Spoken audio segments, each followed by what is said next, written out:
Baik, perdebatan akan saya mulai dalam 3, 2, 1. Dewan juri yang terhormat, kita harus mengetahui dulu status quo sekarang mengatakan bahwasanya di rumah adat atau elemen tradisi lainnya itu yang merupakan kekayaan bangsa itu kurang mendapatkan atensi dari masyarakat sekarang karena mereka menganggap hal itu tuh udah nggak relevan di zaman sekarang atau nggak relevan dalam kehidupannya mereka. Akibatnya apa? Pelindungan, perawatan, keberlangsungan elemen tradisi, pengakuan keberadaan mereka kayak mereka lebih didengerin atau lebih dipertimbangkan keputusannya dari tetua adat itu tuh menjadi terancam. Nah, pada akhirnya kami akan memberikan 2 setup sebelum masuk ke dalam argumentasi adalah bahwasannya pertama, bagaimana bentuk pelestarian ini. Satu, sebelum masuk kita tahu seperti apa itu arti dari tradisi. Tradisi itu sendiri adalah kebiasaan, ajaran atau tata cara yang diwariskan secara turun-temurun dari nenek moyang yang berfungsi sebagai identitas budaya yang mencangkup aspek-aspek kehidupannya dan adat-adat istiadat yang sudah berlangsung sejak dari nenek moyang itu tersebut. Nah, yang kedua, kenapa penting ada pelestarian ini? Satu, secara perspektif masyarakat pedalaman, mereka perlu menjaga identitas dan mereka perlu untuk mempunyai rasa memiliki karena budaya yang bikin mereka tahu siapa mereka dan itu adalah arah hidup mereka. Sehingga pada akhirnya ketika ini terancam, mereka bingung apa arah hidup mereka atau siapa aku sebenarnya. Dan yang kedua, sebelum kita masuk, tapi kenapa nilai-nilai mereka itu harus dihormati? Karena mereka tuh punya hak untuk menentukan cara hidup mereka karena komunitas adat itu tuh bukan objek negara. Kalau nilai kebenaran yang mereka punya itu tuh diatur oleh versi benarnya negara atau masyarakat itu jatuhnya pemaksaan sehingga demokrasi pada akhirnya di sisi mereka bakal terancam. Dan dari perspektif yang kedua dari perspektif masyarakat kota kita tahu kalau misalnya hidup mereka itu di kota itu terlalu cepat hidupnya mereka terlalu mengejar dengan konsep materialistis atau hidupnya mereka terlalu cepat lainnya karena sehingga mereka butuh kedamaian dan baru pada akhirnya mereka pindah ke desa atau ke tempat-tempat adat atau tempat-tempat yang seperti itu karena mereka percaya nilai-nilai adat di mana mereka tuh lebih menghargai ketenangan masing-masing, ketenangan alam, kedamaian alam, kebersamaan itu tuh mendukung kebutuhan masyarakat kota sehingga nilai ini nggak boleh diganggu atau diintervensi oleh siapapun. Dan yang ketiga dari sisi pemerintah, satu kita tahu kalau misalnya mereka tuh harus melindungi dan menjaga stabilitas politik karena kalau enggak kalau nilai adat itu nggak dilestarikan maka reformasi mereka pada akhirnya juga akan terhambat karena mereka bakal karena masyarakat adat itu tuh bakal memunculkan gerakan separatis itu sendiri. Tapi yang kedua pada akhirnya mereka itu tuh akan mencegah eksploitasi ekonomi karena kita tahu kalau misalnya tugas pemerintah itu adalah sebagai regulator dan ketika mereka bisa membuat regulasi kuat pada akhirnya tanah adat kolektif itu tuh lebih susah buat atau lebih sulit dibeli sembarangan untuk orang-orang yang berkepentingan karena ada regulasi kuat dari sisi pemerintah.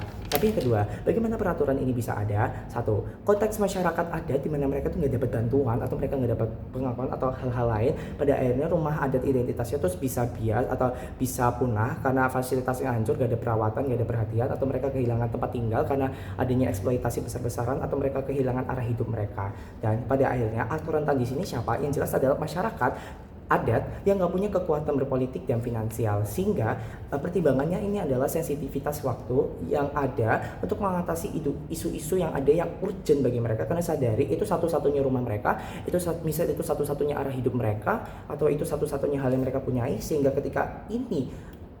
ketika hal ini terancam maka itu adalah menjadi hal yang paling utama karena itu adalah yang mereka punya. Tapi kami menyadari ada yang pengorbanan yang kami korbankan adalah di mana kami mengorbankan progresivitas penjunjung misalnya kesetaraan gender itu jadi lebih pelan. Tapi nggak apa-apa karena ini tuh setara atau sebanding atau worth it karena identitas budaya itu tuh adalah fondasi dan ketika fondasi itu rentan atau rusak maka progresivitas itu mereka akan terhambat. Kenapa? Mereka akan lebih condong mencari identitas baru pada akhirnya atau membentuk identitas baru.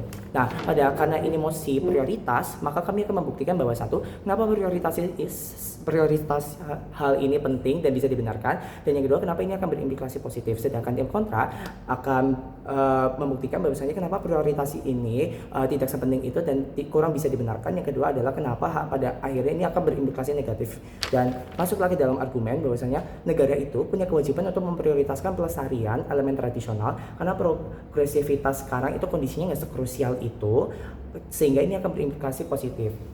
Nah, kenapa kita bisa bilang lihat kondisi progresivitas secepat itu? Karena progresivitas itu tuh harus diubah tuh oleh internal dan bukan eksternal. Artinya progresivitas itu tuh tidak boleh atas dasar paksaan aktor luar yang seperti pemerintah yang ingin cepat-cepat untuk berubah. Tapi apa halangannya? Ada dua, adalah bahwasanya dari ketika misal mereka masyarakat adat dipaksa tanahnya diambil, pemerintah akhirnya ada segmentasi tanah kayak misalnya ini tanah A atau tanah B, maka artinya ada perebutan atau perlawanan antara suku adat dan pemerintah untuk merebutkan tanah masing-masing, sehingga pada akhirnya malah hanya akan mendukung kapitalisme itu sendiri. Atau misalnya dari sisi dalam muncul adalah karena generasi muda itu tuh pengen berubah, ini akan bikin konflik terus-terusan dengan gen tua karena mereka nggak mau hal itu terjadi, sehingga mereka tuh bakal bertarung memperebutkan tanahnya mereka. Pada akhirnya paling parah dalam kasus kedua itu adalah bunuh-bunuhan atau saling membunuh. Tapi kenapa kapitalisme di sisi kami bisa bilang itu buruk? Karena pada akhirnya kapitalisme itu hanya menyuap egoisme mereka untuk mendominasi, sehingga mereka nggak ingin berbagi, yang awalnya jadi teman malah jadi musuh, dan kasus terburuknya adalah pembunuhan seperti konflik di agraria. Tapi yang kedua, ini tuh nggak worth it untuk dilakukan perubahan segitu cepat karena masyarakat tuh belum siap dengan konsep individualisme dari kapitalisme itu sendiri, di mana tanahku nggak bakal aku bagi-bagi ke siapapun. Bahkan jadi akhirnya gen muda dan tua itu aja belum bisa menemukan konsep yang sama di mereka.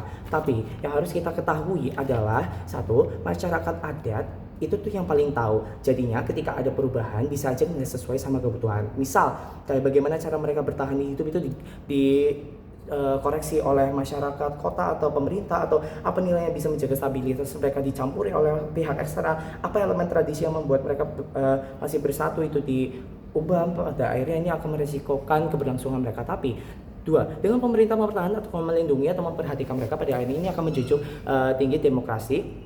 Karena mereka setidaknya memberikan kebebasan bagi masyarakat adat untuk memilih cara hidupnya mereka. Pada akhirnya kemungkinan yang akan terjadi adalah bahwasanya satu, masyarakat adat pada akhirnya akan memberikan kontribusi ke negaranya karena mereka udah lebih dulu dihargai. Kayak muncullah ada rasa berterima kasih dari masyarakat adat karena selama ini mereka nggak dihargai, tapi dihargai sama pemerintah atau masyarakat kota, jadi mereka lebih berkontribusi ke kota atau keluar. Tapi yang kedua, pemerintah juga lebih banyak mendapatkan dukungan, misalnya lewat suara atau misalnya lewat legitimasi atau pengakuan mereka itu sendiri. Dan maka dari itu saya bangga menjadi tim Praposisi. Terima kasih.